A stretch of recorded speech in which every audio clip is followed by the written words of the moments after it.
Whoa, buddy. Put that thing back in its holster. We haven't gone anywhere. I don't understand. Check out the MichaelDukesShow.com for information on how to get access to the podcast. Welcome to the party, pal.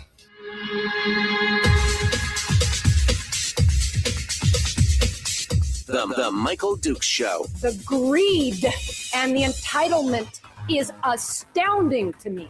What more could you want from a low-budget radio program? This is a dumpster fire. That was just BS. It is time to get a new perspective. We know just what you need, and we've got just the cure. Open wide and prepare for a steaming hot cup of freedom. I just don't fathom it. The Michael Dukes Show, streaming live across the world. Oh, yeah. Live around the world on the internet at michaeldukeshow.com and across the state of Alaska on this, your favorite radio station and or FM translator. Good morning, my friends. It's going to be a great week this week as we get cranked up and ready to go. It is Monday. I hope you had a groovy weekend.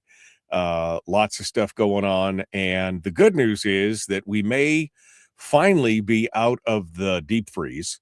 I hate to be the guy that prognosticates and says it's going to be all good from here, but hopefully we could see the beginning of spring coming down here and across the state of Alaska. There are a couple of wind advisories right now. It's 11 degrees in Homer. Looking like about 13 above up in Anchorage and a little bit warmer, but there is, I don't know what it is in Fairbanks yet. I'll tell you in here in a second. It is expected to have some serious wind advisories. And in fact, Terry just said in the chat room, 14 degrees in Wasilla and a hurricane, which is because, if the cold weather wasn't enough, we needed the wind advisories on top of it. Kenai Peninsula wind advisory in Seward, although down here on Homer on top of the hill, it's blowing pretty hard right now, 25 to 35 with gusts up to 50 miles per hour until tomorrow morning, mostly in Seward, but also some areas here down on the southern peninsula as well. And up in the Matsu, also 25 to 35 with 50-mile-an-hour winds. They'll reach their peak intensity by this afternoon and then gradually decrease from tonight into tomorrow. Strongest winds are expected just north of Palmer. For areas west of Wasilla, the winds will remain much lighter. But, yeah, it's breezy. But maybe, maybe it's just blowing out all that stale winter air that we needed, and we need to get into something new. So, fingers crossed. That's what we got going on, and that's what it's going to be looking like for our weather. Today on the program, we're going to be joined here in just a second by Joshua Church, who is a lieutenant governor candidate on the Bronson Church ticket. He's going to come in and give us his plan for the state of Alaska and what he sees going on. 10 below in Fairbanks. Thank you, Kim. Anyway, it should be a good discussion. And then in hour two, we're going to dive down into the spring revenue forecast came out on Friday, or Saturday, Friday or Saturday. And we're going to be making some more money, but what are we going to do with it? And that's the big debate that's going on in the legislature right now. And we'll have a conversation about that. Plus some of the things that are going on in Fairbanks with the borough assembly there. As well. So we'll see what we got a lot of stuff to talk about in hour two. Meanwhile, let's get down into it and start our chat and conversation here with Joshua Church, who is again a candidate for lieutenant governor amongst all the candidates. I mean, it's a crowded field. What is it? 18? We have to 18 different candidates now for governor, and Josh is on the team of Dave Bronson as his lieutenant governor candidate. So let's bring him on board and get started this morning. Good morning there, sir. How are you? Good morning. I'm doing well. It's 10 below at my house, but not inside, so we're okay. Yeah, no, as long as it's not 10 below inside, you're doing fine. You're doing fine for sure. All right, Josh, I know, like I was just saying, this has been this has been an interesting political year, political season, as more and more members jump into the gubernatorial race. And I know you and Dave have been working hard trying to set yourself apart from the crowd. So let's talk a little bit about who you are, where you come from, and then we'll get into some details about your idea of taking the bull by the horns and talking about a fiscal plan, et cetera, et cetera. Let's get into it. So tell us a little bit about your past year and who you are. Yeah, thanks. I appreciate the opportunity. So I got in this race because I saw it was a crowded field and that we weren't headed in the right direction as a state. We've been moving sort of on a path of managed decline for years, and there's a lot of people in the race, but most of these people, honestly, they can't get it done, and that's the problem. Our current lieutenant governor, she's raised $18,000 on this race. She's not putting in the work when she was in office, and she's not putting in the work to get the race done. So there's a lot of people whose names are on the ticket who will not be able to get the job done if they win, and they also are unlikely to win. So what that means is we're likely to get somebody elected who has policies that are detrimental to the state. It's one of those years where you could elect somebody from the other side of the aisle, or you could elect a rhino potentially, and you will get more of the same old policy. Well, let's spend. Government's fine. We don't have to fix anything. And if we need more money, we'll just take some more money out of the PFD and out of the permanent fund. And then when that well runs dry, we'll raise taxes. And that's the path we've been on for the last 10 years. It's what they're debating currently in the legislature. And that's the path where crime goes up, homelessness goes up, people move out of the state because cost of living keeps going up. We can't afford new taxes in this state. You've already taken most of their dividends. So I got in the race because I said there's one conservative in the race who governed, had learned a lot, had 3 years of experience in charge of 40% of the state, and has name recognition throughout 70% of the state. This is the one guy that can win, and he's the one guy that can make a difference. But he needs some help, and he asked me for some help, so I got in the race. It's interesting, you bring up the dealings that Dave had with the Anchorage Assembly and everything else, and I mean that was a trial by fire for sure.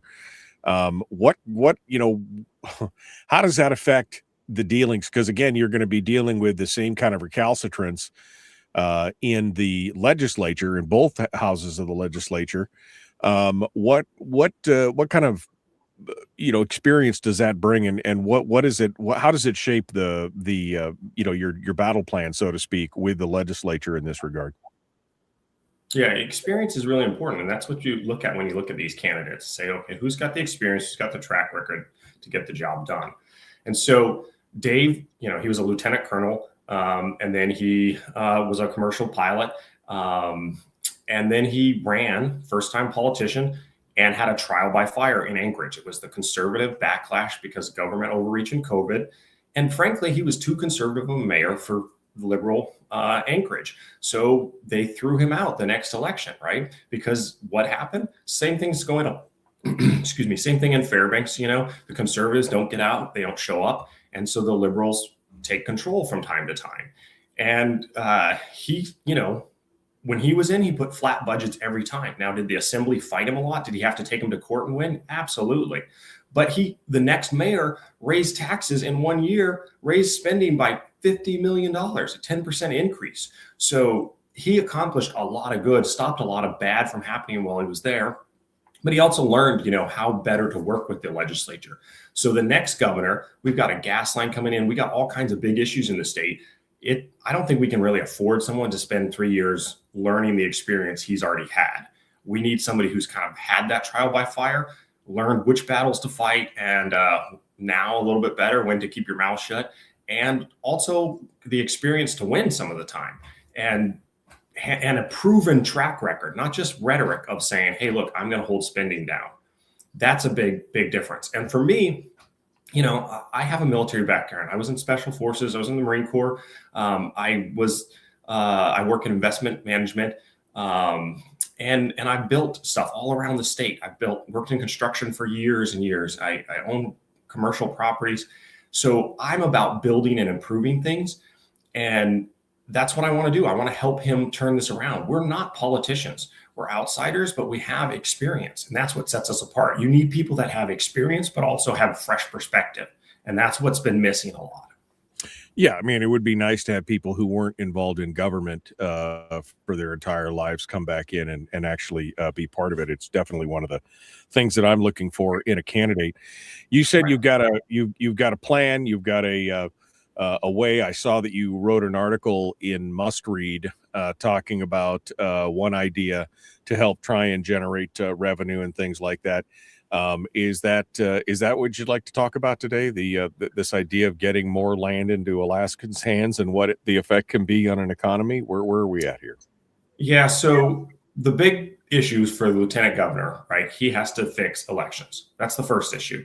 The next issue is other duties as delegated, right, by the governor. And so for Alaska as a whole, our big problem is we have a mindset of just keep doing the same thing. Oh, sure, we have the worst schools in the country, but they'll get better if we just raise the BSA a little bit more. You know what? We have the least friendly place for business in the country, but we probably don't need to change that much. It'll just get better on its own. Things go through cycles, I guess, right? No, we used to be a state where people moved. It was booming. There was homesteaders acts. There was provisions. People came here and moved here. Now we argue and say, well, maybe we need an income tax because we got workers that come up here and they work to develop our resources, which we want, and we don't have the workers to do it because our schools aren't putting them out and people aren't staying here and living here. So let's tax these people before they leave. How about we change that mindset and say, why don't we make this a place where people want to move, where they want to live, where they want to invest, where they want to have their kids in the schools? That's the problem with schools is the performance is lacking and people are moving out of the state. So there's less and less students, which means even if you raise the BSA, the schools get less and less money because it's declining. A lot of these problems go away when you have a growing population. When the school has new students each time, it's they're not talking about school closures. So Alaska used to be a place where people were moving, they were excited, they were doing big things. And that's went away. So we need to change that culture. And how do you change the culture? You change the culture by leadership who set the right tone, but then those leaders actually have to come up with new ideas and they have to push them and make them through. So land sales to me has been a big thing for years that I've pushed politicians with, and none of them are interested at all. And the reason why it interests me is 1% of Alaska's land is privately owned. So that's a huge problem. How do you think you're going to have a diverse economy when the government owns all the land and they own all the subsurface resources? That's against the Constitution of the United States. The federal government was supposed to have a limited amount of land. And then the states really, they weren't supposed to just hold this land either. They were supposed to pass it on to people. Now, we all love our public land, and that's great. Let's keep it. We have a different thing here than was originally designed. I get that. But the fact that young people can't go out and survey land, they can't go buy a cabin. The state's process, just to give you a quick example, it's not that land sales will fix all of our problems, but it's one thing that should be completely bipartisan.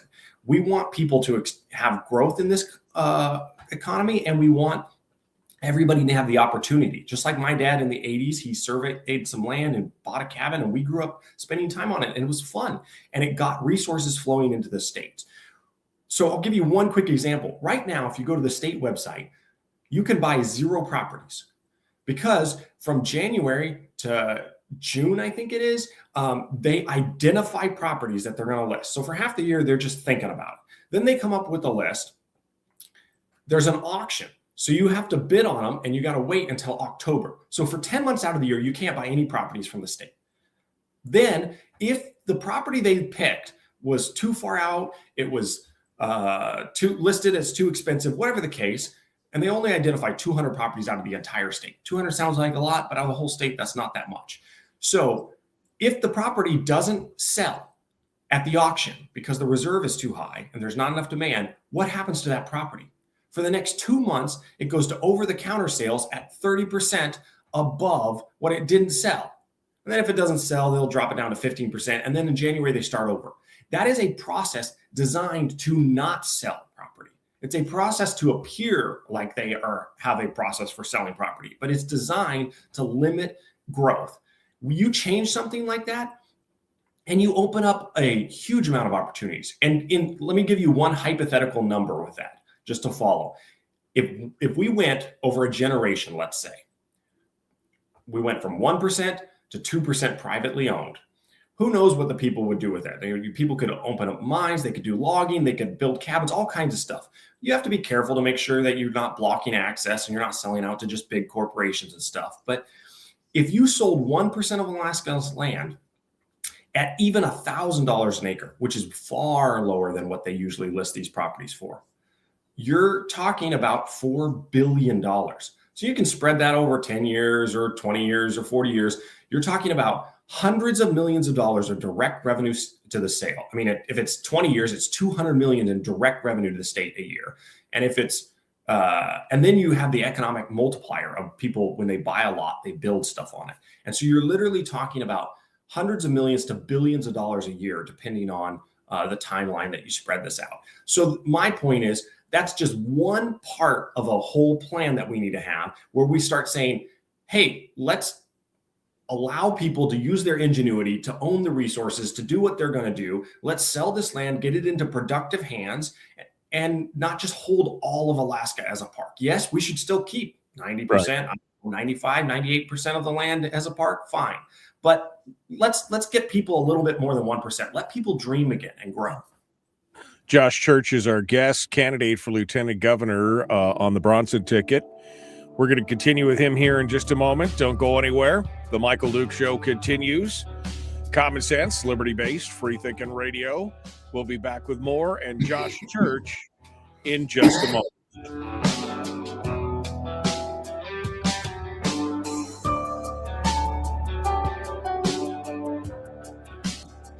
If you missed the show, you can listen to it on your time with Dukes On Demand.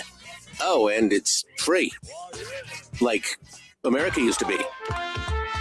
Streaming live every weekday morning on Facebook Live and MichaelDukesShow.com. Okay, we're in the break right now. Josh Church is our guest, and we're going to continue with him here in just a second. There's a lot of discussion about the size and scope of government, and of course the fact that it just continues on. You mentioned early on that business as usual. Some of these people that are in the that are candidates for office, it would be more of the same, which would be higher and higher spend, kowtowing to the industry and to the unions, for employee unions, for contracts, et cetera, et cetera. Yeah. We've heard a lot about things like zero-based budgeting. We've heard, somebody in the chat room, David in the chat room, just mentioned from us first, but go ahead. Yeah, we're hearing about the manpower study to look at all positions and PCNs. And, because again, we hear the story about the 300 empty positions in the state that are still being funded. They're not filled, but they're still funded, and that money's still going out there. What are the details as far as of all those things? What are those things would you guys want to pick to affect this and try and bring the state back on track? Yeah, I think you heard a lot of that stuff from our campaign in this cycle first. People have talked about it in other campaigns, and it's not like we invented the ideas, but they're up on our website. We started talking about those first. I had a conversation with the dean of the business school up here at UAF, and we were talking about how we implement reforms, zero-based budgeting, so we account for every dollar, so we have an actual honest review. And then beyond that, how we go through like performance reviews and efficiency reviews in government. And I was talking about bringing an outside firm, which we probably will do, but he had a great idea. He said, well, why don't you partner with the business school and hire students here to do some of these reviews, or at least do the initial groundwork for it. And I thought, hey, that's a great idea. Then we're taking government funds and putting it to the university, which we want to support anyways, right? Then we're training up these people so they can potentially have those skills in Alaska's workforce afterwards. And at the same time, we're accomplishing our performance reviews. So we're going to look to work with the university business departments to help do some of those audits that you're talking about. Because, yeah, we can't just continue to just say, well, whatever you got last year, well, let's just fund that. Let's just assume that your budget is correct. And let's just assume that your performance is good. And let's just assume that your efficiencies or your processes are efficient. No, we need to do some reviews. There's a huge problem. I was surprised when I talked with, the Permanent Fund Corporation. Government has a problem of not allowing enough independent outside review. And so we need to change that. I would agree with that, we need some fresh eyes on this. But my fear is in some points that we maybe get stuck. I mean, he mentions manpower review, a manpower study. I fear the analysis paralysis, because we got the study that we studied to study the study that we already studied before kind of thing, right. Where we've got this industry of nothing but study groups who do nothing but study things that have been studied a million times. How much, there's a difference between that analysis and the action, right? I mean, we need to get into the action component of this. We got about 1 minute here. You can see the timer here ahead of me. Go ahead. Yeah, well, the proof or the way you fix that is you start with small victories, right? So when Governor Dunleavy came in, he tried to do a big, massive cuts. It didn't happen. And he turned the legislature against him. And I actually, at the time, thought that was a good idea. We needed those big cuts. It didn't work, right? So the approach is going to be to get in there and hold spending from growing. And my candidate, Bronson, showed he could do that when he was mayor. So the mayor can get in there, or now the governor can get in there, and they can veto things. They can go through this zero-based budget and decide what we're going to keep without. I mean, we can do our analysis and then we can executively make those decisions. The legislature doesn't have to agree with us, but most of the time they're not going to have enough votes to fight us on every issue. Josh Church is our guest. We're going to continue with him here in just a second. The Michael Duke Show continues. Common sense, liberty-based, free-thinking radio. Please like, share, subscribe, ring the bell, do all the stuff on YouTube. Let's get back to it. Here we go.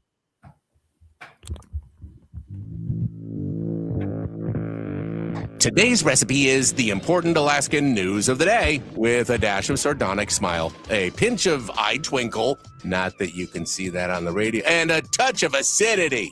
It goes down easier like that. Don't question our recipes. The Michael Duke Show. All right. We're continuing now. Josh Church is our guest candidate for lieutenant governor on the ticket with Dave Bronson. We were just talking about his piece in Must Read where he's discussing specifically ways to expand the economy. And he was talking about opening up Alaska again and getting some of the lands out there. I mean, 99% of Alaska is not in private hands. Something like 73% is federal government. The state's got 23 or 24%, a couple percent are in the hand of the native corporations and less than 1% in the hands of private Alaskans. Now, I love this idea, Josh, don't get me wrong. I think this is great. But, what incentive outside the amorphous or maybe the initial purpose, the initial purchase price going into the state coffers, what incentive does the legislature have to get this out there other than that first little bit of money? They don't care about the private economy, Josh. That's just the bottom line. There's no connectivity between the government and the private economy. How do you get them to care about stuff like that when they're so myopic? All they can focus on is making sure that their spend is taken care of. Yeah, that's a big problem. And it's been a frustration to me. I've talked with a lot of legislators and people in the borough and stuff about land sales over the years, and nobody cares. They have this mindset that, well, we'll just conserve it for the future. And particularly at the borough and some of the state lands, it's troubling too, because not only could the private sector be putting that to better use? Could people get in cheaper homes? Could people start business? There's all kinds of activity that could happen that would help diversify your state's economy. But even at the borough, then you get that land out into private hands, and they start paying taxes on it. So it's win-win, but yet people, they don't see it. They don't care. And I think part of it's because they have this big pot of money that they can always reach to. Part of it, there's a disconnect. The voters need to vote some of these people out. But some of it, I think they lack leadership, right? So you need some people in the executive to just get things done and prove it works. And this is what we were talking about a little bit in the break. So I went to different legislatures and I said, hey, this is a month or two ago. And I said, we're going to roll out a zero-based budget. But before I do, I want your feedback. I mean, is there a reason why we can't do this? To me, reading through the law, this looks like the governor can executively put out a zero-based budget. And they said, well, you can, but it's going to be too much work. Your department heads aren't going to want to actually go through and account for all their spending. And then once you submit it to the legislature is going to ignore it. So you'll have wasted your time. I thought, okay, so legally I can do it, but they don't think I can do it politically. Well, wait a minute. Legally, the department's answer to the governor. So if he says do it, they have to do it.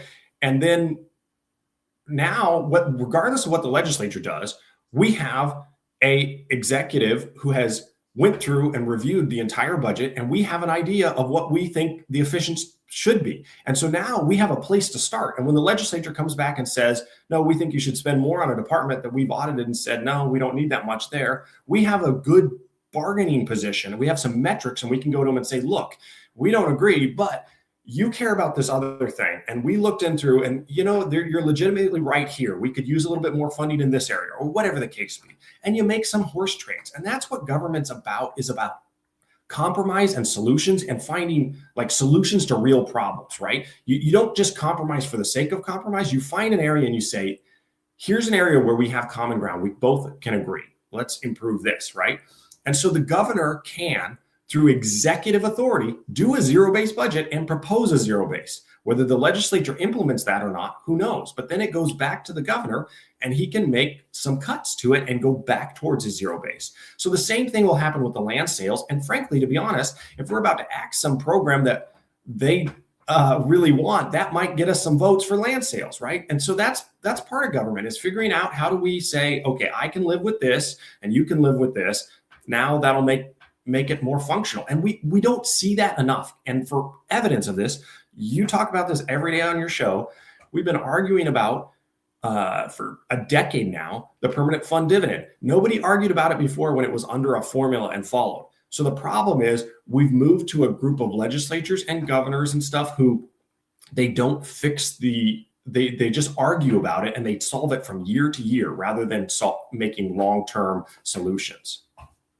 Rather than living within a framework of a statutory framework, of a formula or whatever else. Again, it's base greed is what it is, because they saw the amount of money that was going out to the people, and they were like, oh, we could spend that much better, which is the politician's disease, right? Of, we know better than you how to spend your money. Well, that's true, but I'll slightly disagree with you, or change it a little bit. So right now, the state's unrestricted budget is about $6 billion, right? A full formula PFD is about $2.5 billion. I don't think the voters, some segment, I don't know what it is, 20, 40% of the voters probably would want government cut by that much to keep their full PFD. But I don't think the majority of Alaskans do. And the evidence for that is, look who's in the legislature, right? So I don't think it's realistic anymore to argue for that kind of slash that you're going to get it. It's just not going to happen. And so what should have happened is the moderate Republican legislatures should have said, okay, let's put our name on a long-term change. Here's what spending cuts we will sign on to, and here's a new formula or a new way to grow revenue, or whatever the case. They should have come up with a long-term plan. Instead, what they did is they voted to change the permanent fund dividend payout by appropriations every single year, because they didn't want to put their name on a long-term solution that would take money away from the permanent fund dividend payout. And they didn't want to, put those cuts into place. And so this is where we're tied into it. You have a problem.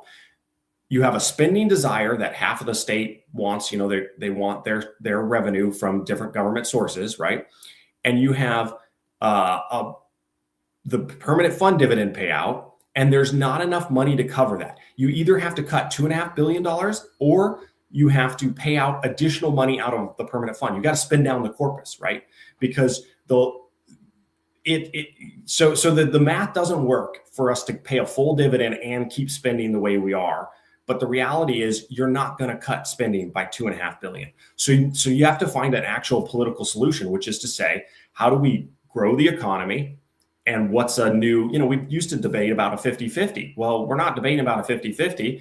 I don't know if we're debating about an 80-20 or a 90-10 or a 0 right now. It's hard to tell I don't hear a lot of successful movement towards a solid solution, right? So yeah, we need a spending cap for sure. We need to hold government within their limits, but we also have to be realistic of what's possible anymore. Well, and I think my argument was about the theft of the PFD and the way it originally happened is that initially we had the money. Money was there. The money remained in the ERA when the Governor Walker vetoed it. It just stayed in the ERA. It didn't go anywhere. In fact, we didn't even draw that money from the ERA for almost 3 years before it happened. And so we've reached this point to where now we couldn't possibly turn the ship around and cut enough to get there because we've allowed it to happen. And that was because, again, they saw the opportunity to take that money and utilize it for government rather than put it in the hands of the people. And that's the ultimate problem with what we're dealing with here is that is the level that these people are on, is that they know better than we how to spend the money.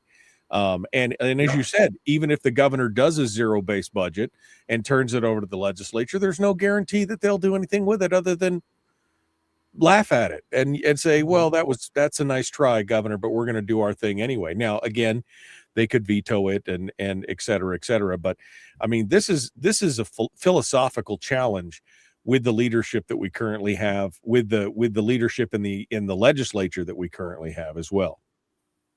Yeah, you're not wrong. But humans aren't new. There's been greedy politicians and people that want to grow government in every government throughout history, right? So our challenge is to elect people who can work within the system. You don't want to elect people who have a principle and they'll just stand on this hill and yell about it and they can't get anybody to work with them. You also don't want to elect people who bend with the wind on every issue. What you want to elect is people who know what their core principles are and know when they can bend one way a little bit and when they can work towards solutions. You can't be, you need people that have a little bit of flexibility in order to get stuff done, but at the same time, they've got their core strength, so they know what the mission is. And the mission is to make Alaska work for people again, make it a place where people want to raise their kids, where they can afford to live. And how do we do that? Well, we get government out of the way, we get businesses going, we get better schools, we stop this constant spending just to spend more money. So we've got to start changing that. And yes, the legislature doesn't have to do anything with the governor. But guess what? If we send a team that's going to work really hard and that's willing to have these debates and negotiations and do the hard work, we can get some of these legislatures to work with us. And the legislature is not overwhelmingly. We can veto some stuff too. So the governor has a lot of power, more power than most states, actually. The governor can veto spending items, and we can hold the line on where we think. But we also have to spend in other areas. I mean, we've got this Ambler Road project. You want to talk about a vision for Alaska. My family came up here in 1935. Alaska was booming and growing, and we have the potential to do that again. We've got a gas line that's maybe 80% going to happen right now, and we've got to be careful not to waste that money. We got to be careful not to screw that up. We've got an Ambler Road project coming on that's going to bring on many, many new mines as big as Kinross. We have so much potential opportunity with the gold prices right now. There's different mines that are talking about coming online. There's new oil flowing into the oil pipeline for the first time in decades. We have so many opportunities right now that if we're not careful, we're going to snatch defeat out of the jaws of victory. But if we can actually get some good people in there and turn this around, we could see another boom in Alaska, and we could have another period of growth where we turn this around. We used to have some of the best schools in the country. We used to have this used to be a place where people moved for jobs and opportunity, and that's fading. So my vision is to turn that around, and it's going to be 1,000 pieces. Go ahead. Sorry. Yeah, sorry. Yeah, we're coming up on the break here. Josh Church is our guest. When we get back, we'll talk about any other aspect of their financial plan outside of opening up Alaska lands and things like that, as well as discussions on further use and future use of the permanent fund and others. We're going to return here in just a moment. Don't go anywhere. The Michael Duke Show. Common sense, liberty-based, free-thinking radio. We'll return with more right after this. Don't go anywhere.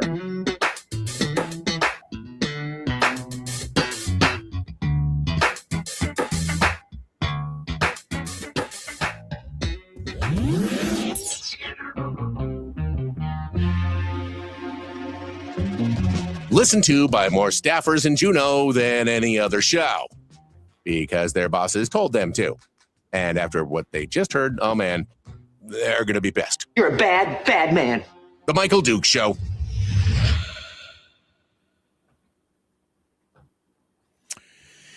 Okay, Josh Church is our guest here with this much time here between now and when we rejoin the radio. How many? Somebody keeps mentioning this. How many kids do you have again, Josh? I got 3 kids. 3 kids. Okay, yeah. I was like, no, that was Garrett Nelson. Everybody's talking about the Kathy Giesel and the 9 kids and everything else, and I'm like, I don't think Josh has that many kids. That was my family was 7 kids. I was part of 7 kids, and then we had a foster sister that lived with us, so there was 8 in the household for a while, and our grandma, so 9. No, I don't have that. My wife's a full-time firefighter. She's a paramedic, and I work full-time and in investment management, plus run some commercial property I'm trying to fix. I don't have the time for 9 kids. The kids are amazing. Maybe someday, but no. Well, and I think it was the point of saying that, that was that commentary that Giesel put out there that because you have 9 kids, you have a conflict of interest on the permanent fund and everything. Really terrible thing to say. Yeah, I mean, okay. Let me sidebar for a second, Josh. Isn't that indicative of the mindset that we're looking at in the legislature, though? I mean, go ahead. And don't crucify me. I'm not going to mention any names, but I have a liberal friend. He calls himself a moderate, but he's a liberal. But he told me years ago, he said he was talking to a Republican legislature who was currently in the legislature. And I could not get him to tell me who it was, but he said this Republican said we need to go back to being what we were before statehood, where we were just kind of a protectorate of the federal government. They fund everything and the population declines. And he was shocked because he expected that from the left, but it was coming from the Republican. So yes, I agree with you. There's a lot of people there that the mindset is wrong and they need to get changed. Yeah, I mean, that's the thing. The idea that somehow, we know better than you, you poor, pitiful children. You just couldn't do it on your own. We've got to figure this out for you. And how dare you have 9 children? The greed and the entitlement. I just can't fathom it. I know, exactly. The greed. And that's it, right? I mean, again, that's why we use that quote, because it's the same kind of thing.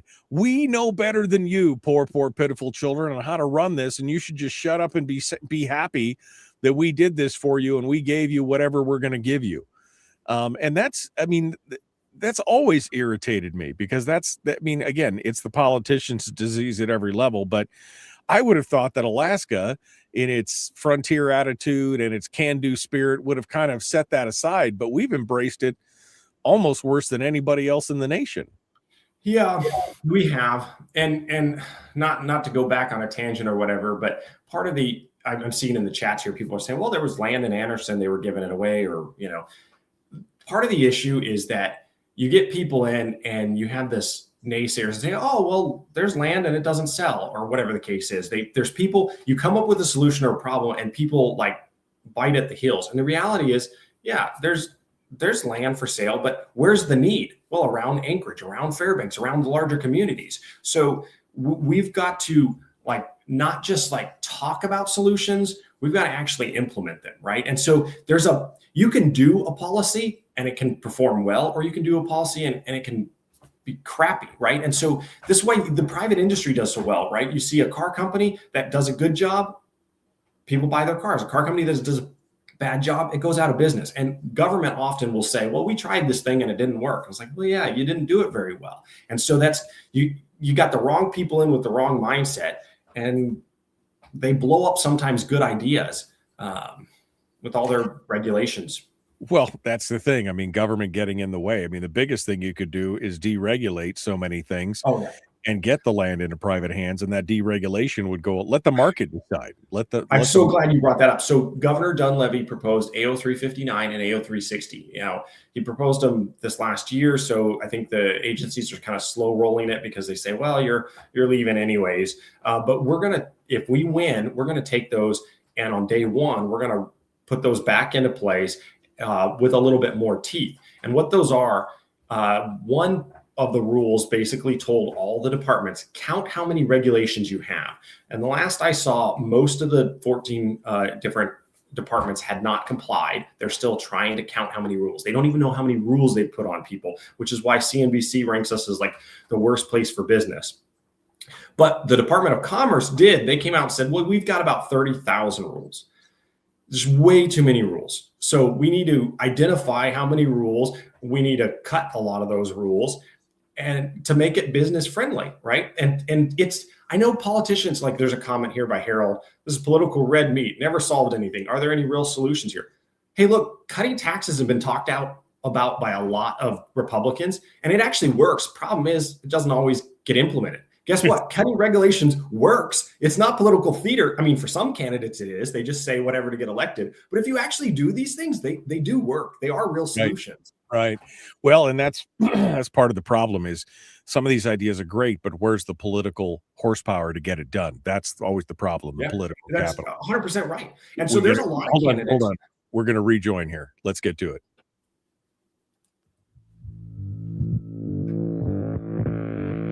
Broadcasting across the state from his own private studio with that killer 15-foot commute from the couch. The Michael Dukes Show. Common sense, liberty-based, free-thinking radio. I mean, the couch is actually about 20 feet away, but it is a 15-foot commute from the bed. So that's always a plus there. Continuing now, Josh Church is our guest candidate for Lieutenant Governor. During the break here, we were just talking about a few things, and you mentioned these administrative orders, which are essentially it's the governor's version of an executive order like the president gives. And you were talking about a couple areas to try, because my fear, and this has been a big fear that I've talked about over the years on the program, is that it's not just the politicians, it's the bureaucracies, right? Bureaucracies get entrenched to do things a certain way. They know they're only going to have to deal with this yahoo 4 years or 8 years for a governor, or if it's in the legislature, they may only have to deal with them for a couple of years. And so they get entrenched, and they're kind of controlling things behind the scenes in a lot of ways. You were talking about some executive orders that Dunleavy put out that haven't been followed yet that you guys would continue. Can you hit us with that? Yeah, so AO 359 and AO 360. One of them has to do with identifying better performance in the budget and working towards zero-based budgeting. It talks about zero-based budgeting, but it doesn't mandate it, right? So they're trying to start the process of, hey, let's look at how we do our budget. So we agree, and we're going to say when we get in, okay, he told you that a year ago.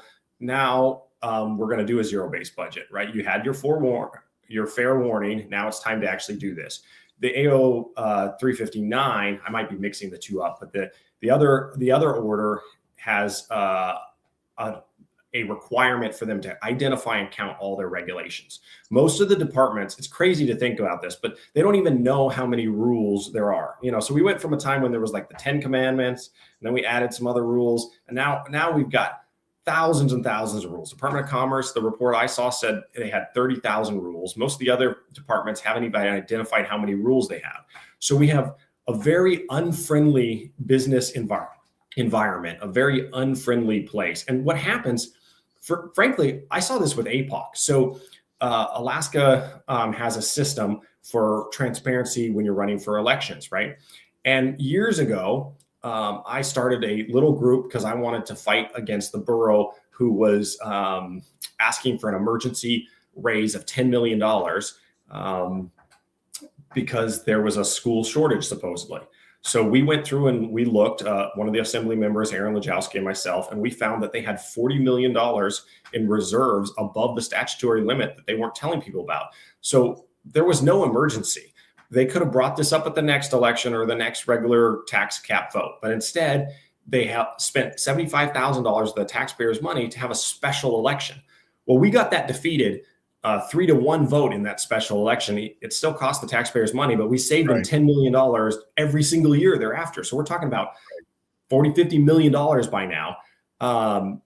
And the reality is that what I saw with APOC, going down that rabbit hole for a second, was they fined me. They waived the fine eventually after I complained, but me and a bunch of other people, they fined me $14,000 for giving more than $500 to a ballot measure as an individual. And I said, wait, I didn't think there was any limits. Oh, well, there's no limits for candidates, but there are for ballot measures. And so you as an individual have to file this report. And they make the rules so complicated that my reaction, and a lot of other people I talked to who got that notice, said, oh, I'm never going to get involved again, because they make it so you need a lawyer to fill that out. The report is like 200 pages long of or the booklet on how to do it. So what happens is these out-of-state groups get funded by dark money.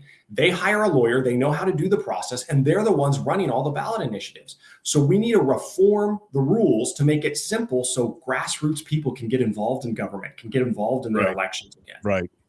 One example of regulatory overreach that we could definitely do without. So what else is the fiscal plan outside of this, the opening the land and some of these else? Is there any other plan on this, Josh? What else? Zero-based budgeting. We talked about zero-based budgeting. We talked about getting that land into people's hands, deregulation. What else? So when Trump got in, he did this big regulation cut and it boomed the economy. And then he did a tax cut and that boomed the economy. So the first two biggest things that we see is, hey, look, if you can hold down government spending or get a tax cut, and you can cut regulations, the private sector will grow. So then the next thing is, that's a proven track record. And you said, what else? So we got to look at what else? Well, how does a business operate? You have whatever type of your business, whether it's service or you're producing widgets or whatever it is, you have a resource.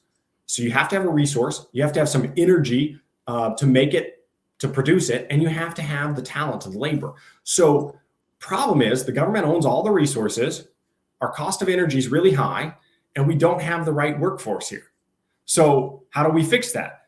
Well, let's bring down the cost of energy.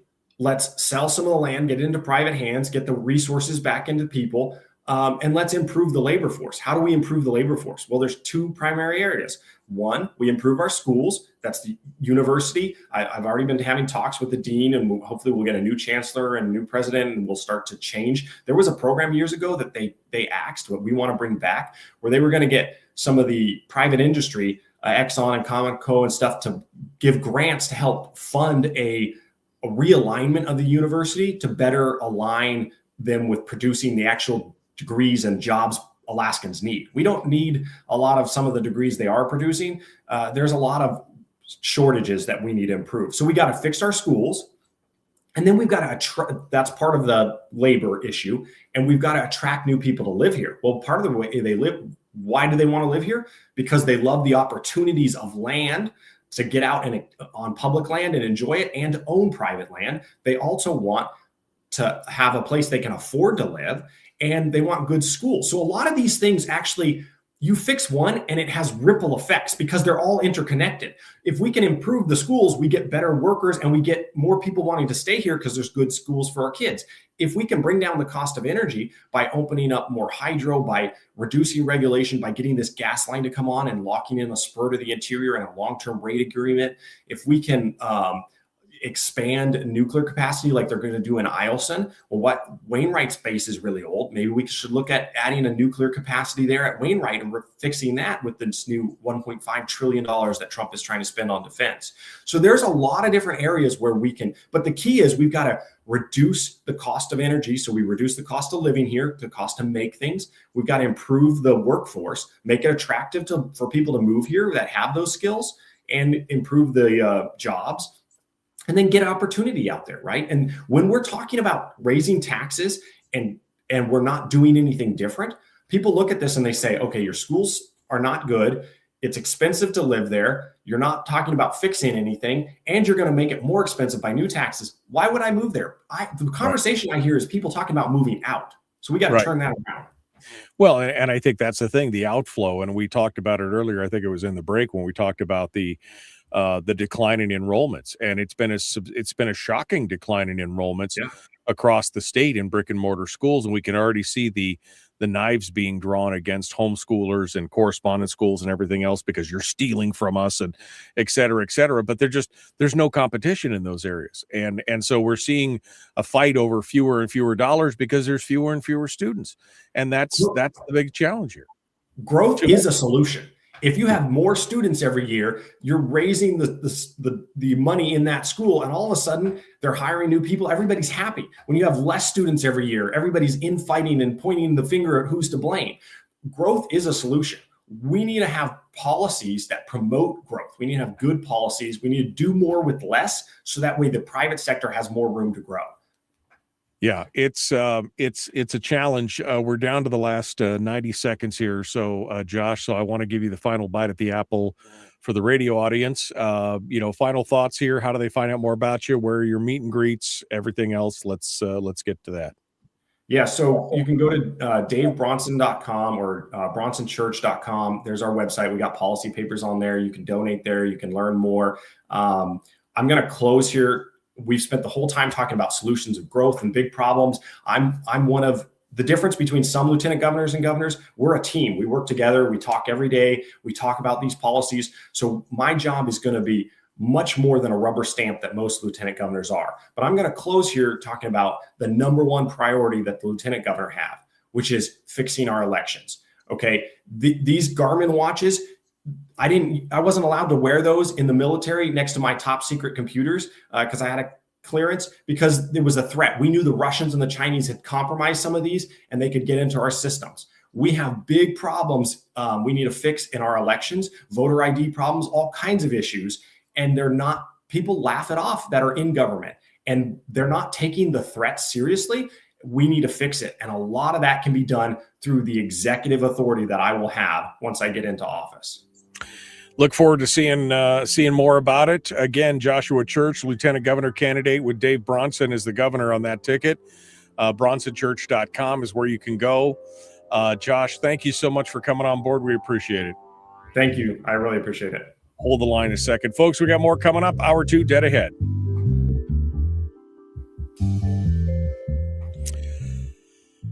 All right, Josh. I mean, the hour goes so fast. There's so many things and directions we could go to and talk about. One of the things that you and I kind of went over last time, and I think we're in agreement or maybe slight disagreement on, was the discussion on the combining of the permanent fund and the corpus. The dividend, the earnings reserve, and the corpus of the account. I know you've written some stuff about this. You've talked about it. Where do you stand today on this discussion about combining the permanent fund corpus and the ERA right now? Where are you at? So it's going to be hard for me to convince you on this. And the reason why is because there's this huge trust issue, because the legislature has stolen the dividend. They've been dishonest. They haven't handled this well. So any solution that comes out of there, everybody looks at it and go, all right, what's the catch? What are you really trying to do? And that's reasonable, absolutely reasonable. Whether or not we combine them, I think it's improvement to combine them from an efficiency. I manage money, right? And when I look at the structure, I think I wouldn't really like the structure if I was managing it. So there's some efficiency arguments where I can say, yes, this makes more sense. And honestly, from a structural protection, right now, one of the risks that people don't see in the two structure argument is that the earning reserves, which is like $12 billion right now, they could theoretically spend all of that. And in the permanent fund that has the supposed constitutional protection, it only protects the principal, which is about $59 billion. So there's billions of dollars in the permanent fund that is unrealized earnings. So they could potentially, if they need the money, force the permanent fund board, put pressure on to sell that early at an inopportune time for those investments so that it gets moved over to the earnings reserves to get spent. So we have a system that has some protections, but it's not great. It's not perfect. But whether or not you combine those or not, I'm in the mindset of like work towards solutions. And so Brad Keithley on your show, he admitted that he liked Bruce Tangeman's idea of the last 5 years or 10 years of the rolling average of actual earnings. So you could spend 5% or the lesser. I personally like 4.25% is what you could spend or the lesser of the last 5 years. So you could do that as a separate bill without combining the funds if that makes people more happy. And that's a step in the right direction. The thing about the permanent fund is that whether it gets used for dividends or it gets used for government, and there's a huge disagreement on that. Either way, we want it to be run efficiently, right? We want it to be protected. So my thought is first protect it and get it run efficiently. And then we'll continue to have the fight we've been having for 10 years, but hopefully we can solve it of where it gets spent, right? But regardless of where it gets spent, I want it to be protected and run efficiently. That's how I look at it from a money manager. Yeah, I mean, the Tangeman amendment to this could make it more palatable and would allay a lot of the fears that people have. But the problem is, of course, is getting the people who are pushing for it right now to pick up that amendment. Because again, I don't think they have an interest. I don't think they have an interest in doing that, quite honestly, because it would tie their hands. Well, yeah, that's the problem always when you're tying the, spending caps, all these things don't make it out of the legislature very often because it ties their own hands. That's why term limits don't make it out. So we need ballot initiatives to do a lot of these things. But there is some ability to work here because I talked to the permanent fund, some of the members of the permanent fund board and to the executives, and they said, hey, if there's too much pushback on the two funds, maybe we can just put in this spending cap. And they want that spending cap. That's how they view it, of the 5% or 4.25%. And they're willing to add that in there, or at least the permanent fund members I spoke to were in support of that. But they said they need more support from the governor. They need more, the leash to be let out, if you will, for them to support those kind of changes. So I think there's room here to fix these things. What about, Keithley's been going on. We only have a couple minutes here, but Keithley's been going on and on about pegging the permanent fund to one of the EFTs or Vanguard 500 or whatever. He's talked about that instead of spending $1 billion on management fees. What are your thoughts on that quickly here? Yeah, I brought that up when I met with the CEO of the Permanent Fund Corporation, and he was open to that idea. So what ultimately matters is net performance, right? So if you have a manager who outperforms, then you can afford to pay the high fees, but you really have to be sure that they have a consistent track record of doing that. And I'm not quite sure that we have that. And so he was open to the idea of taking the public equities, which is about 32% of the fund, and potentially transitioning that to a passive index. But we would need the permanent fund board of trustees to support that. And so the governor can put some pressure on and the governor can appoint new people. But that's going to be a decision they'll have to make. But I would support that unless they can prove that their managers have consistently outperformed net of fees. Well, I'd pull up I don't have time to pull up the chart. I've got the chart right in front of me. In the last 30 years, they've not even hit the 5% mark 14 or 16 times in 30 years. And when you look at it against an S&P or Vanguard or one of those others, I mean, consistently, it does take a deeper dip sometimes, but it always comes back stronger. And so it's a problem for sure. Yeah. How much time do I have? Do I have time to get into that? You got 60 seconds. So typically the more you want consistency, the worse your overall average return will be, right? So if you can stomach these big, huge swings as an investor, and you're right on those bets in the end, you'll do better, right? So the S&P will have bigger swings than the way the permanent fund is set up because it's set up to be less risky, right? And so they're more diversified. So you'll tend to have a lower average performance. Over the last 20 years, it's had about 8%, which means they've met their 2 to 3% inflation and they've earned 5%. So that's where those numbers, it works over the last 20 years. Are there periods where it doesn't work? Absolutely.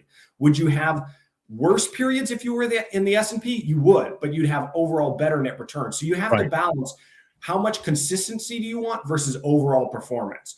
Where I brought up Josh Church, we got to go. Thank you so much for coming on board. I appreciate it, my friend. We'll talk to you soon. The Michael Duke Show, Common Sense Radio.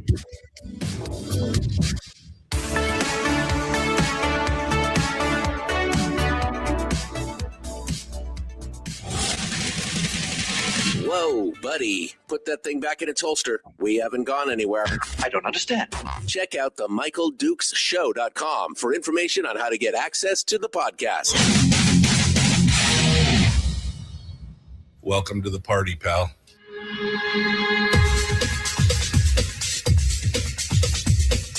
The Michael Dukes Show. The greed and the entitlement is astounding to me. What more could you want from a low-budget radio program? This is a dumpster fire. That's just BS. It is time to get a new perspective. We know just what you need, and we've got just the cure. Open wide and prepare for a steaming hot cup of freedom. I just don't fathom it. The Michael Dukes Show, streaming live across the world. Live around the world on the internet at michaeldukeshow.com. That's the website where you'll find everything from our podcast links to social media sites where we simulcast the radio show each and every day here on the big radio program, as well as the audio-only live stream where you can listen right now at michaeldukeshow.com. And, of course, live around the state of Alaska on this, your favorite radio station and or FM translator. Good morning, my friends. Hour 2 of the big radio show. We just finished up with Josh Church, what I thought was a very, very good discussion on a variety of topics, but specifically on where Alaska needs to go. I mean, I'm looking forward to more from Josh and several other candidates out there that I think are in the running for the high end of the potential. 18 candidates. I mean, it's you're going to be hard to focus on each and every one of those candidates. We're trying to get Jonathan Christ Tompkins on the program here. He stopped by and talked to me here a few weeks ago when he was in Homer. And I mean, I would be interested in getting some more candidates on here as well. But this is going to be a tough one because they've got to get through that first cadre of votes in the jungle primary to get to the top 4. And then the real work is going to begin. But I think Josh has got some good ideas.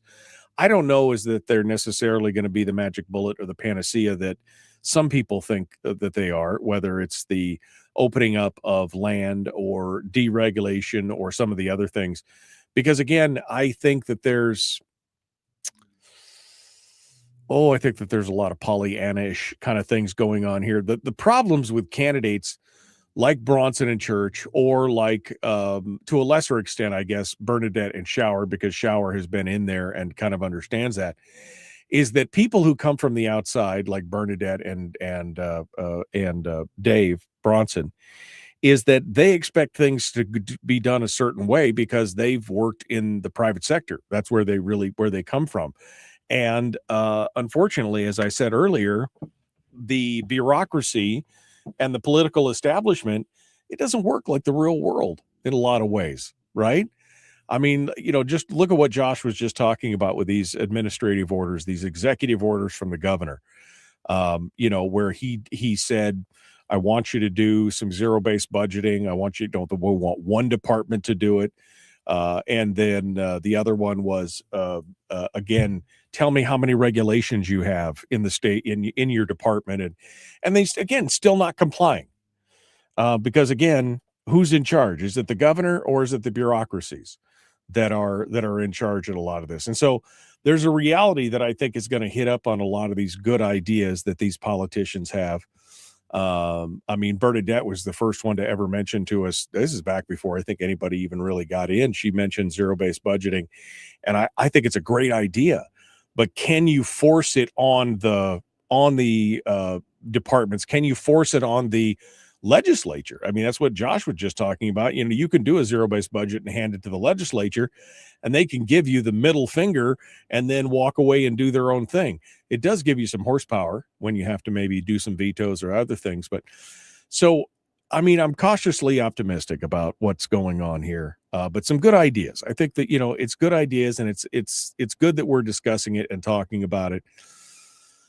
And, you know, we just need to be paying more attention to these situations here rather than things that are going on in other parts of the world or other parts of the country that we have no control over. This is what we should be focusing on and working on as well.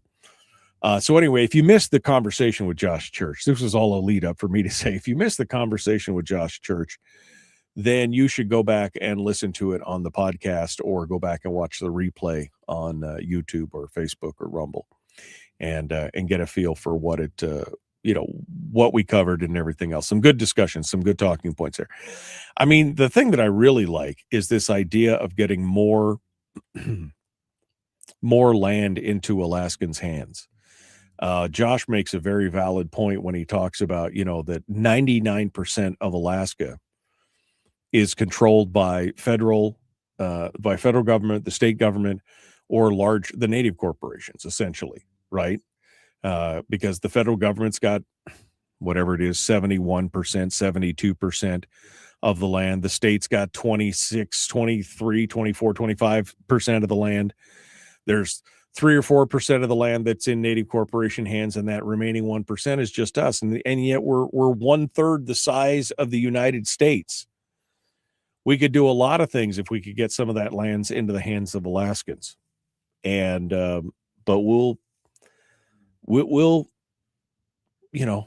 see. It would be nice. It would be great. But again, I think the other point that I was trying to make to Josh was that there is no connectivity because what are his numbers here? I just want to make sure that I got them right. If we sold land for even $1,000 per acre, far below the value of many parcels, it could roughly generate $20 million per year in direct revenue to the state. He said, when you consider the construction, equipment purchases, new businesses that follow land development, the economic activity could easily add another $400 million each year. But again, why would the state care about more than just the initial $200 million a year? Which, I mean, it sounds like real money to you and me, but to these guys, I just don't think that they, it's a drop in the bucket for many of them. Why would they care about the additional $400 million each year? Because again, there's no connectivity to that. And in fact, as he said, talking to some of these legislators, some of them want fewer people in Alaska. Some of them want, less population to deal with. And so why would you want an economic boom that could draw more people into the state of Alaska that then you have to take care of? Because that's the main problem here. The main problem is that we've gotten to a point in our statehood and in where we do things that they don't look as citizens as, the people that they have to serve. They look at them as a burden of people that they have to take care of. And so that's one reason why I don't think you see the panic that you should when we talk about out-migration and other things. I think in many of these people's minds, they're like, oh, great. Less people means less people we have to take care of, which means more money we could spend on these other pet projects for the people that do remain. I mean, let's face it, folks, we're a dependency society.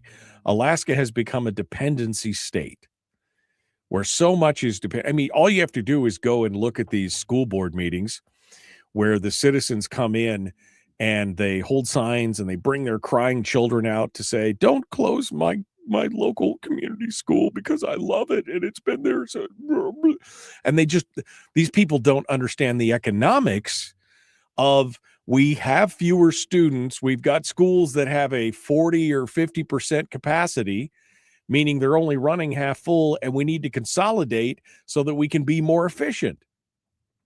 But they don't understand that. They don't understand that. They want the government to do it all, and they wanted to do it for, whatever money that they have, and definitely don't tax them. Take the PFD, I guess, because it's free money, not understanding what the origins of the PFD were or what it really entails or what it really represents, which is your sovereign wealth, your share of the sovereign wealth of the state. As an owner, they don't understand that. Most people do not comprehend and understand what the permanent fund is, or what the dividend is in regards to that permanent fund. They don't understand the Constitution of the state. They don't understand the nature of it. And so they are just like, anything that we can do, but the government should take care of it all. And we're gonna stamp and cry and scream if we don't get our way at these meetings. That's the problem. They have not taken the time to analyze this and understand it. It doesn't mean that they can't. It just means that they haven't. And that's a damn shame. I mean, that is a crying shame that this is where we are in the state of the last frontier, right? The last frontier, the go-getters, the pioneering spirit, all these things that, I used to feel like everybody must feel the way that I feel, that everybody must be so proud of being an Alaskan and having that we don't give a damn how they do it outside attitude, that we don't need no government to do what we need to do. And then one day I looked around and realized that I'm in the overwhelming minority, that most people are just like, what have you done for me lately? What can government do for me that I'm not going to do for myself? That's kind of where we're at. And whether that's on the social safety net, welfare side, left kind of social safety net, welfare side, or whether it's on the crony capitalism welfare side on the other side, where these businesses have built whole business models around taking government contracts and government monies, either way, that's where we are. And those of us in the middle are kind of getting whiplash from looking back and forth between these two entities. And we're the ones that, we're the ones that are taking it in the shorts in the long run. So it's very frustrating to watch. But anyway, go back and listen to the conversation with Josh. I think it was a good one. I would love to look forward to hearing more about it. And we're rapidly approaching it. August, it's March today. August is the primary. And we're going to see who's going to reign supreme out of 18 different candidates. I don't know. I can see already, I'll be honest with you, I can see already which direction some people are going to go. Click Bishop is out there, just doing his normal thing. And I think that he's got a very strong opportunity here to have a good showing in this. And that just leaves a couple, 3 slots left in the top 4 to see, who's going to end up being in that final showdown. We've got to see some good ideas from these candidates. We've got to see some good ideas, and we've got to see some really strong, workable plans, I think, from these folks. So we'll see. Yeah, a lot of corporations are de facto on the government dole as well, right, Brian? That's what I'm saying. That's the crony capitalism side of welfare versus the social safety net side of what you can't see me on the radio, but when I say corporate cronyism, I'm holding my hand all the way out to the right. And when I say welfare, social safety net welfare, I'm holding my hands all the way out to the left. That's what you got. That's what you've got out there. It's gonna be interesting. All right, we are coming up on the break. I've got some other things that I want to talk to you about, including the new revenue forecast and the battle over the supplemental budget. That it's still going on. I thought that they were going to have to close this out on Friday, and it's still going on right now with the new revenue forecast and where it's gone. And boy, it got a little chippy in there. Bryce Edgman getting a little snarky. It's going to be an interesting conversation, so we'll continue that here in just a moment. We will continue and be back. The Michael Duke Show. Common sense, liberty-based, free-thinking radio. We return with more right after this.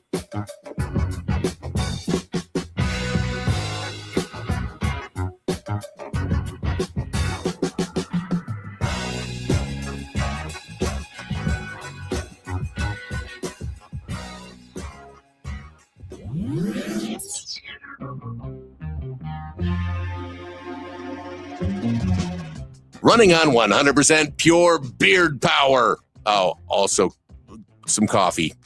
We dip our beard in coffee. Ha, nice beard. The Michael Duke Show.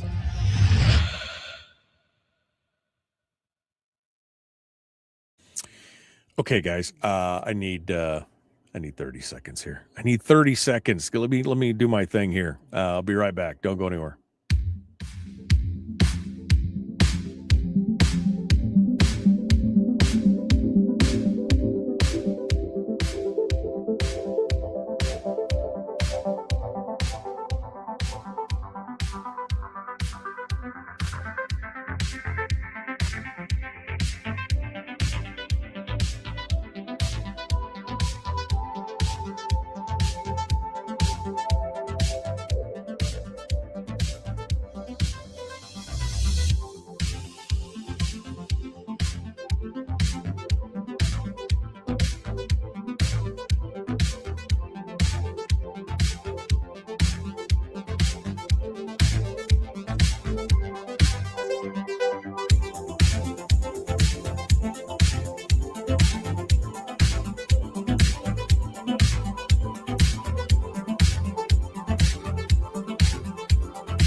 Okay. Sorry about that. We are going to, well, we haven't had serious candidates on. I'm sorry, I just looked down here. Harold says, can we get some serious candidates on? Okay, man. Yep, whatever you say. Click will have union support. Yep. Kim says, I predicted Click Bishop 3 weeks ago. So sad if he gets in. Terry says, Bishop is beating the union drum to death. Yeah. I mean, I see that. I see that happening right now. I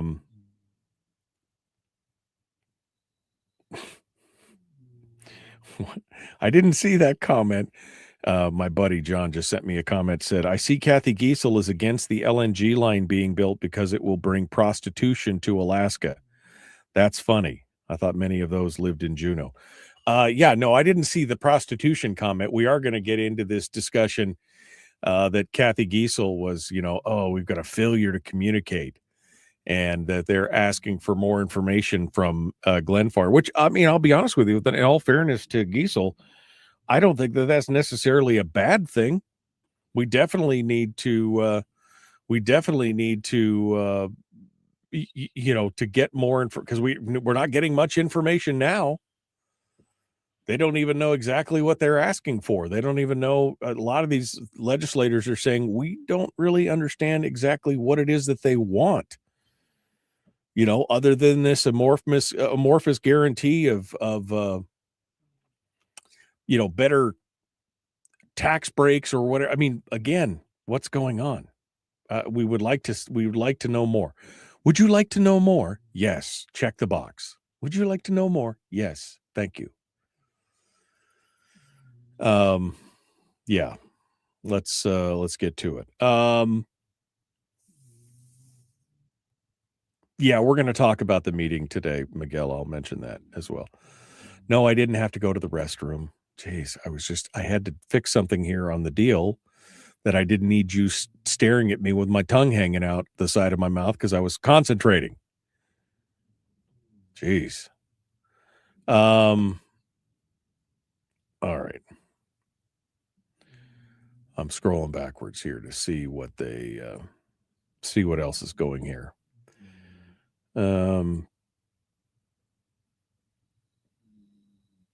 Bronson had oh, exactly. Who's in charge, says Rick. Yeah, I mean, again, my fear is that the bureaucracies are very much in charge of a lot of things going on there. That's for sure.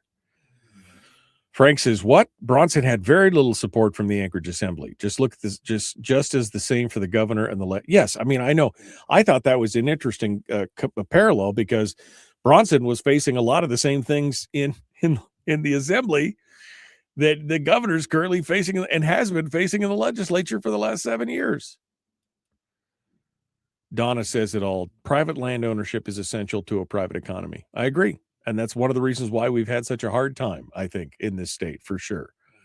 Absolutely. Okay. Here we go.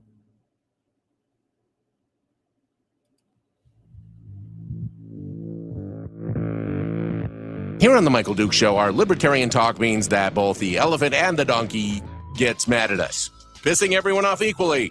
Mission accomplished. The Michael Duke Show. That's my job.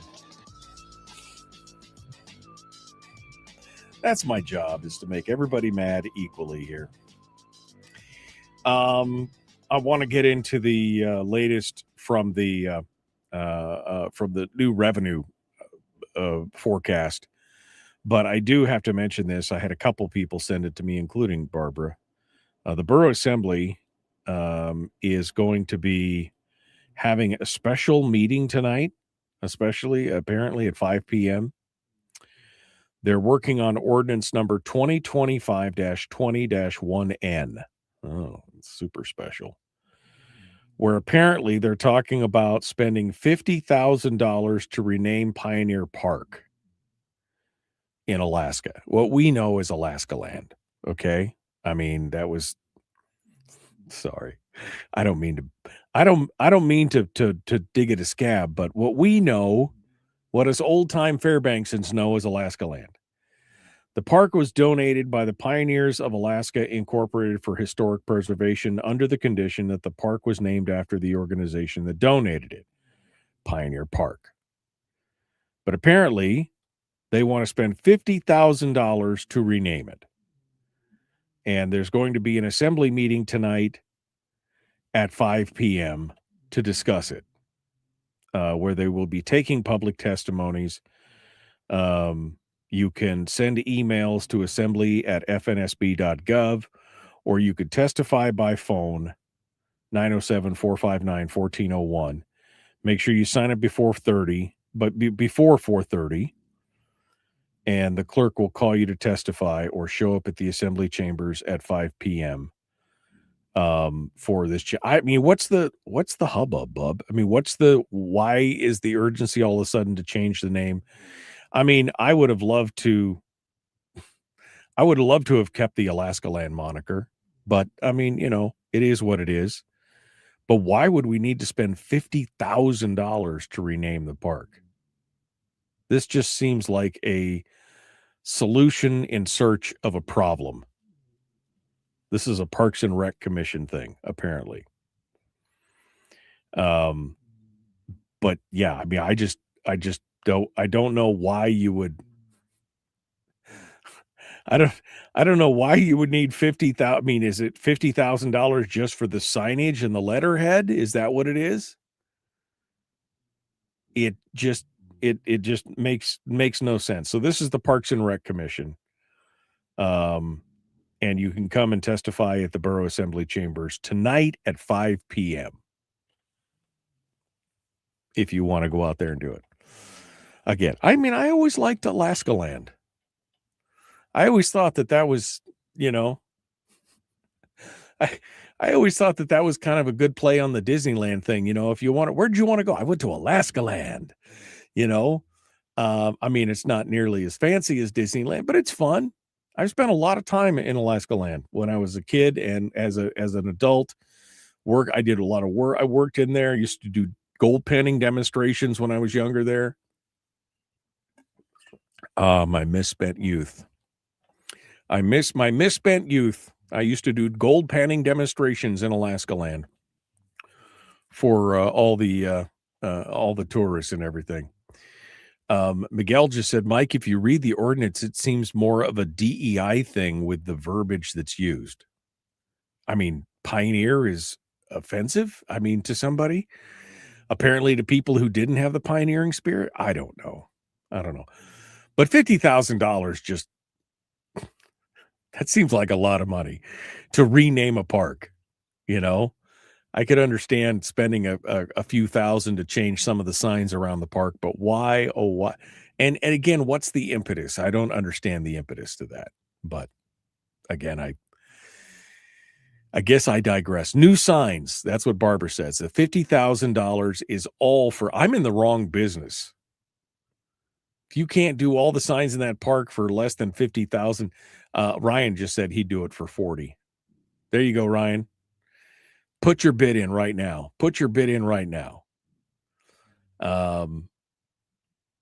So apparently Scott Crass and Liz Reeves are working to put it all together. $50,000 to rename the park. Okay. All right. We'll see what happens. All right.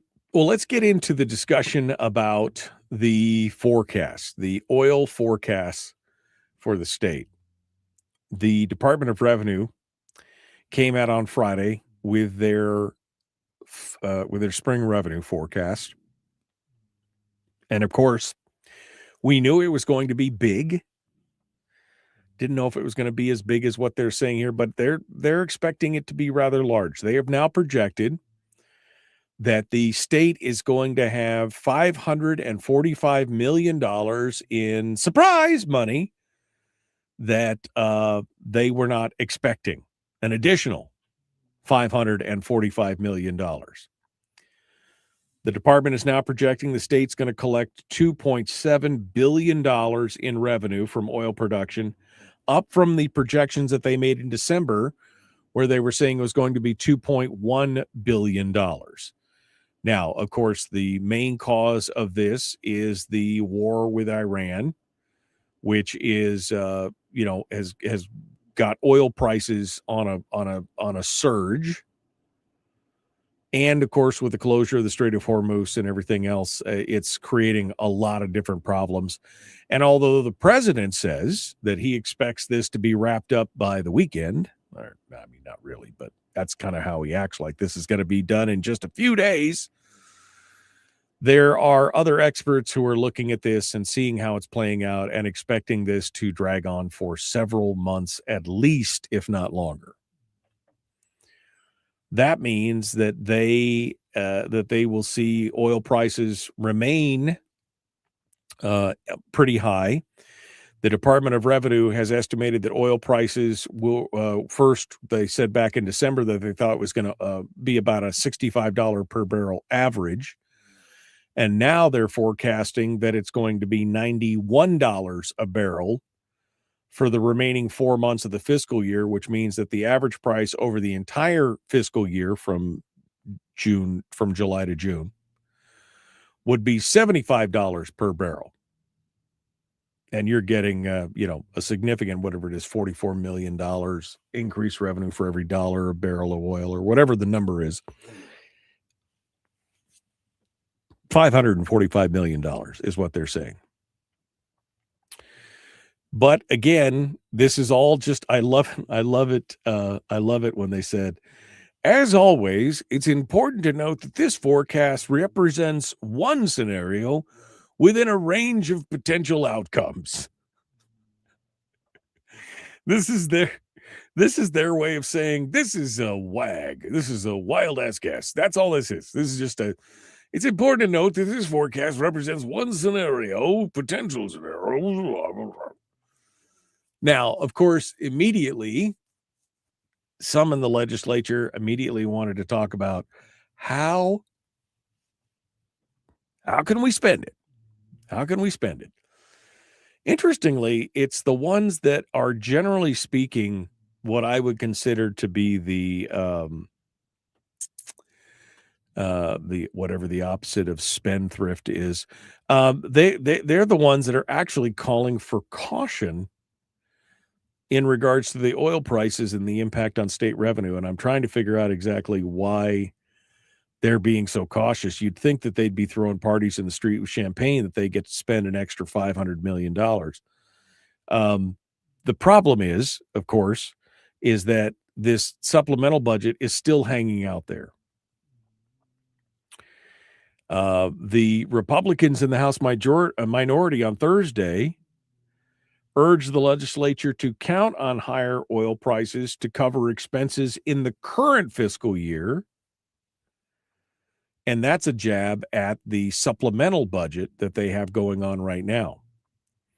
They said, including to subsidize transportation products and respond to fires and declared disasters.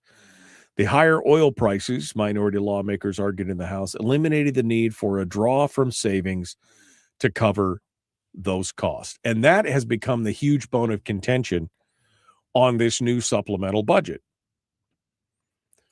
The legislature, which I fully expected this to get passed on Friday. Because remember, Kevin was on the show on Thursday.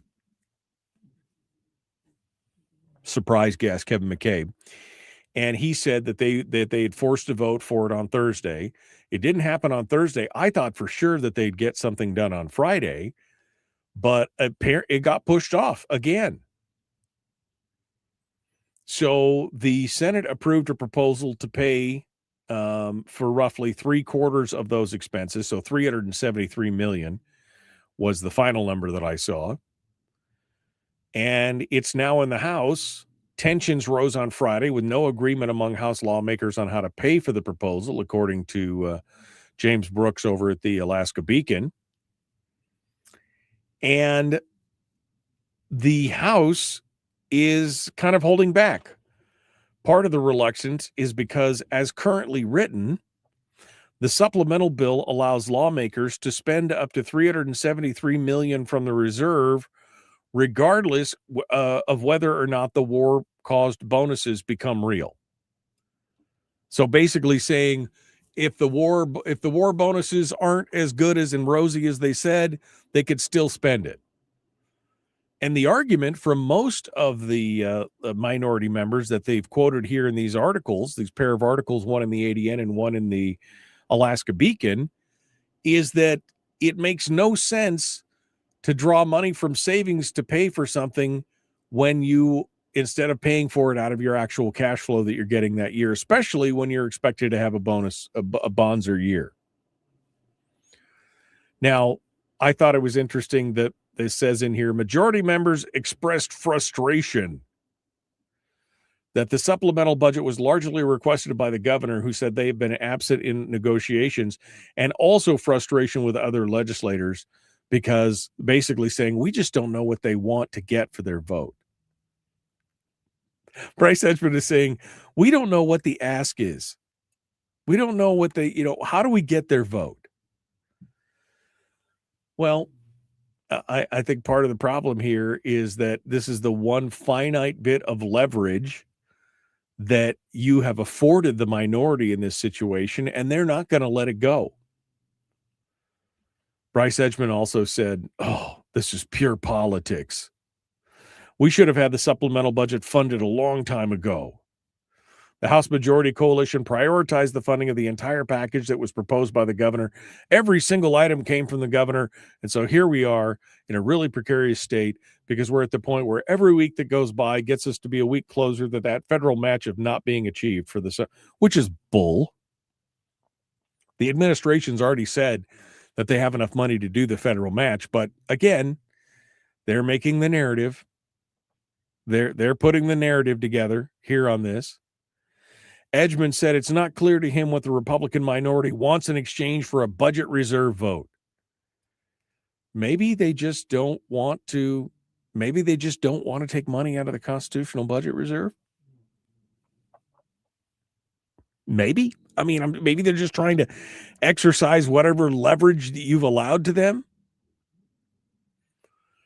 But again, I'm really surprised that this didn't come to a head on Friday. So apparently it's going to be seen today. Is that today? I guess it's going to be seen today. They're gonna have to vote on it and figure it out. But of course, the main problem here is that this is just we're now fighting about last year's budget with this year's money. We're not even getting into next year's budget. That's the killer part of this whole thing. Yeah.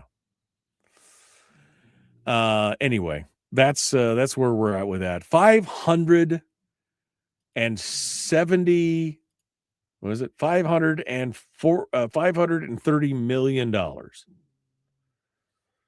$530 million expected. No, that's not right. Here it is. Sorry, I was on the wrong one.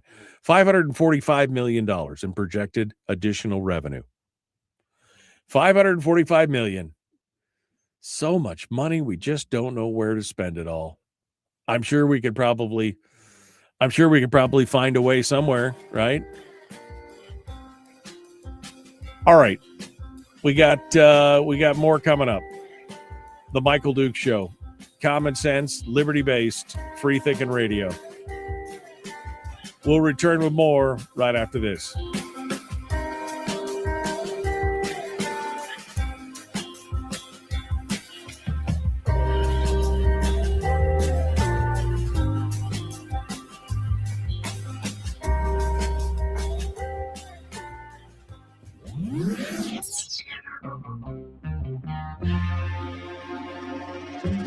Tune in Friday for our weekend entertainment and movie streaming review with our guest critic, Willie Waffle.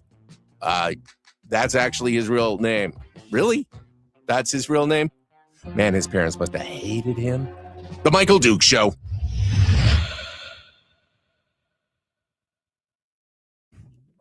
Harold said, can you say bull PFD? Yeah, good luck with that. You think the legislature is really going to spend, first of all, $545 million is nowhere near a full PFD, because I would put it at about 1.1 billion, 1.2 billion maybe. So we're still about $1 billion short. So still about $1 billion short. So no, it's not going to be a full PFD. Miguel said, I thought they brought that supplemental budget, but yeah, they brought it down to 373 million and change, just under 374. So that's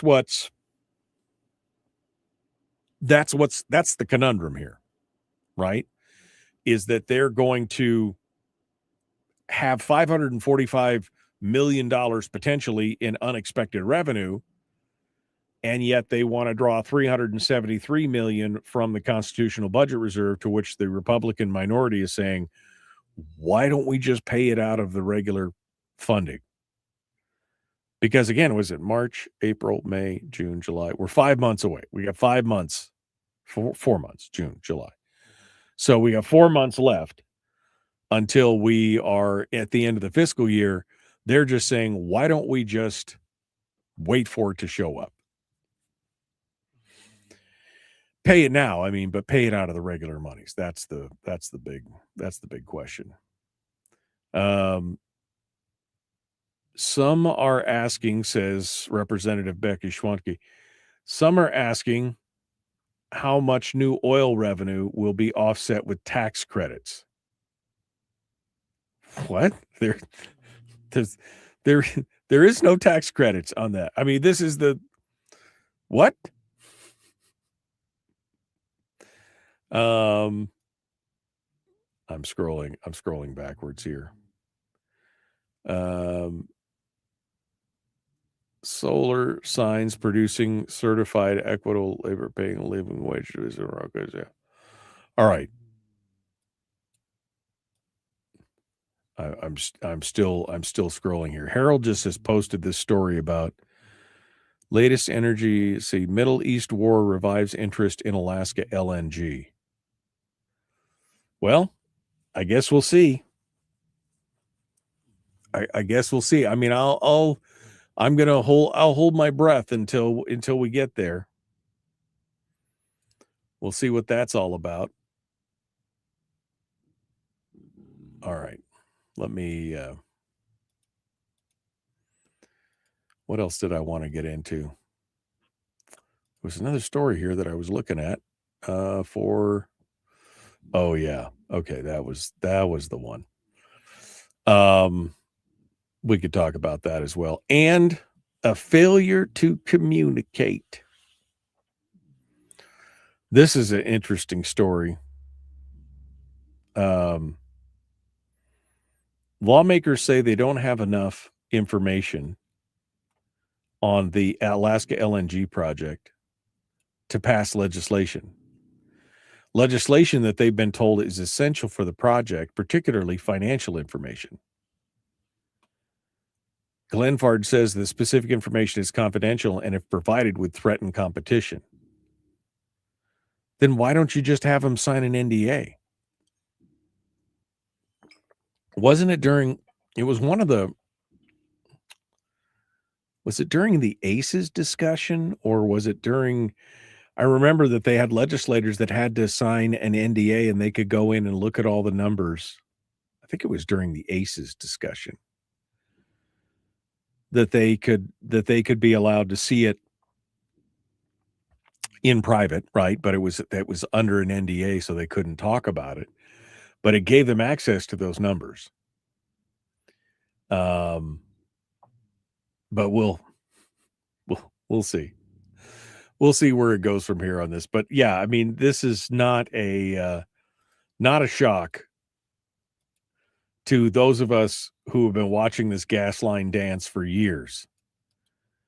You know, I always said that I thought more than anything, this was just a way to burn up some more money while we were waiting for the gas line to get in. Now, if the gas line gets in, I am super excited about it. Super excited. But I am hopeful about it, not optimistic, as I've said in the past. So we'll get into that.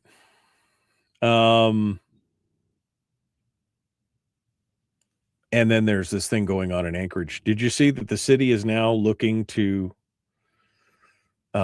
fill out their Board of Equalization? If you live in Anchorage and you want to become a member of the Board of Equalization, you can. They're looking to fill a bunch of their seats. There's supposed to be 21 total board seats on the Board of Equalization, and they only have 9.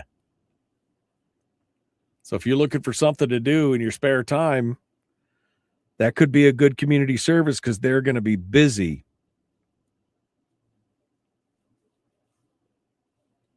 All right, here we go.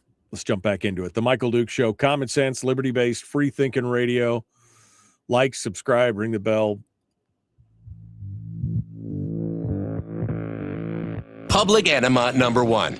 Oh, wait, sorry. Enemy. Public enemy number 1, which makes more sense. On the other hand, he's a little bit of a pain in the Michael Duke Show. Okay, continuing on down the road here. If you live in the Anchorage area, they're looking for some help. The Board of Equalization. Now, for those of you who don't know what the Board of Equalization does, it is the board that looks at appeals to property tax assessment. So you get an assessment and you think, wow, that's unfair. I didn't do anything to my house and you've raised the price by 40%. That just doesn't seem fair. And so you appeal it, and you appeal it to the Board of Equalization. Now, the problem in the Anchorage area is twofold. First, the Board of Equalization is supposed to have 21 members on it. It's a volunteer board, and it currently has 9 members on a 21-member board. That's how many people are in there. The second problem is that as of Wednesday, the municipality had received roughly 4 times the number of appeals that they had just the previous year. They received 1,950 appeals Last year, they only got 455. The year before that, they only got 311. And in 2013, they only received 218 appeals. Well, I'm barely a high school graduate, but even I can look at those numbers and go, oh, that's kind of staggering. To where it's gone up tenfold in 3 years. Nearly tenfold in 3 years. And this record number of appeals comes from a lot of things. The average home value in Anchorage last year rose by 4%, but some residents reported more stark increases, with some as high as 40% increase in valuation for homes that had no major renovations or upgrades. So you didn't do anything to it. It just appreciated by 40%. I mean, that's a hell of an investment, I guess. And of course, you'll recall that the mayor's assessment was actually lower than those of her neighbors on a percentage base. There's some real chicanery going on here in a lot of this thing. And of course, they want to see a lot of these things, right? Because Josh Church just mentioned it right in the last hour. When Bronson was mayor, he made them toe the line. He filed flat budgets. He did everything they could do. First thing LaFrance does when she gets in office is increases the spend by 10% across the board, $50 million increase on the budget spend. Well, that money's got to come from somewhere. What better place to take it from than from the property taxpayers? Oh, by the way, did I mention that they're putting that $12 million bond on the ballot as well for the schools? One-time deal? They got that as well? All appeals must be individually reviewed by the Volunteer Board of Equalization, which consists of real estate, tax, and engineer subject matter experts who serve 3-year terms. Again, only 9 of 21 total seats are filled currently. The chair of the board and the vice chair both asked the Anchorage Assembly to help by either quickly recruiting additional more board members or agreeing to serve on the board themselves. Oh, that's just what we need, more assembly members on the boards. They said this record number of appeals, which is beyond the capacity of the existing board to address in a timely manner. It's a record. That's what it is. In response to a lot of the confusion from many homeowners, it wasn't confusion. I sometimes I wonder about some of the people who write for the ADN. This is Bella Biondini. Bella Biondini. When she says something like that, where she says, in response to the confusion shared by many homeowners, it wasn't confusion when they got their property tax assessments. It was outrage. There's a difference between confusion and outrage. I mean, they can be combined. There can be a little bit of both, but I would say it was mostly outrage. Like you said, when you get an assessment that's 40% higher than the year before, and you did absolutely nothing to improve your home, that should raise some eyebrows. In response to this, Mayor LaFrance requested the assessor's office review property tax appraisals. Then the municipality issued revised assessments for roughly 660 homes in the Rabbit Creek, Abbott Loop, and Bayshore Clat neighborhoods, at least for that area, at least. And so they're struggling really hard with this. But again, you can see exactly what they want. They're trying to get as much money as they can. Now they're talking about a sales tax in Anchorage on top of the $12 million, thing for the schools and everything else.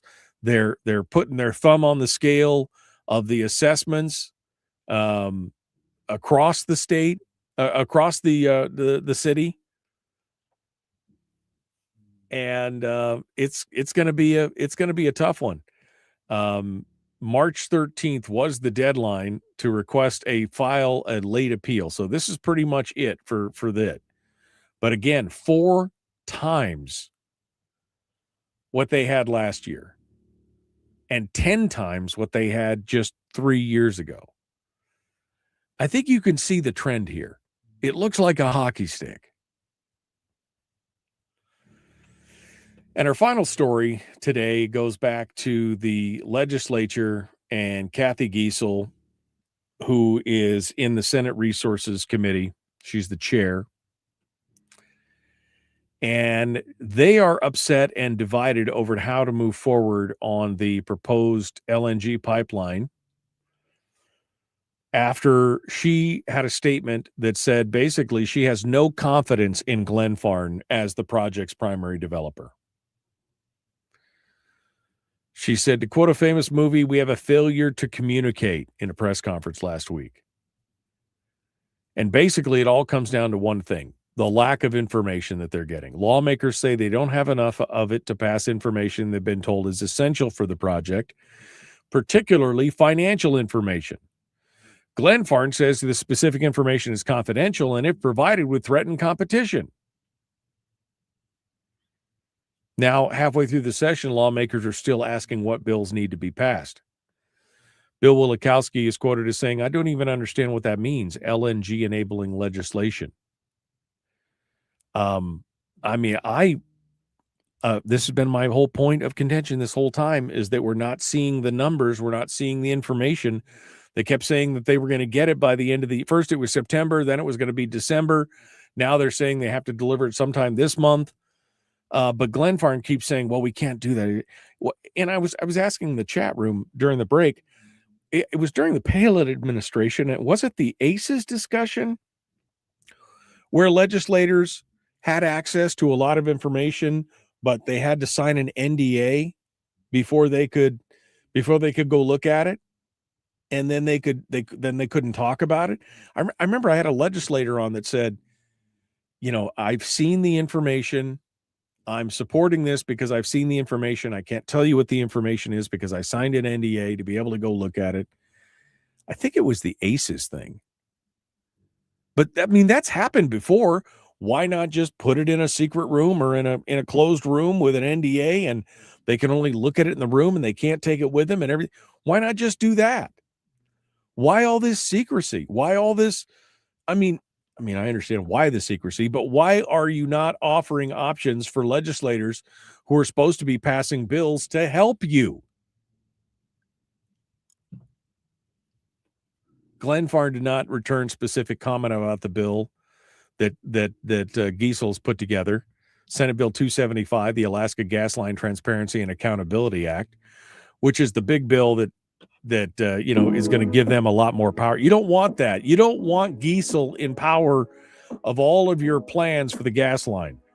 Just offer it to them in an NDA, bring them into a small closed room, show them what they need to know, and go on from there.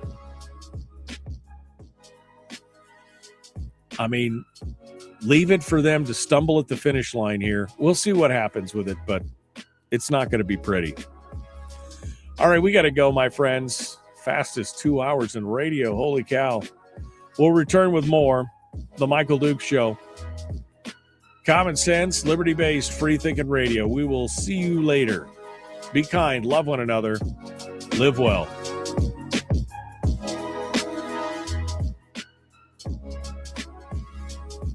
Okay, my friends, that's it. That's it for me today. Time to go. We will see you tomorrow. Have a good one.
We've shed our terrestrial radio skin, and now we are slimy lizard internet people. It's the Michael Duke Show.